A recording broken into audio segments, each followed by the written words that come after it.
गणनायकाय गणदैवताय गणाध्यक्षाय धीमहि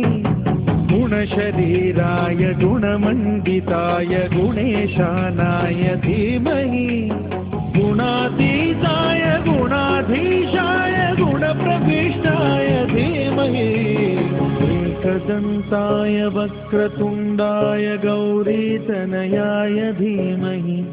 गजेशानाय भालचन्द्राय श्रीगणेशाय धीमहि एकदन्ताय वक्रतुण्डाय गौरीतनयाय धीमहि गजेशानाय भालचन्द्राय श्रीगणेशाय धीमहि वक्रतुण्डाय गौरीतनयाय धीमहि गजेशानाय भालचन्द्राय श्रीगणेशाय धीमहि।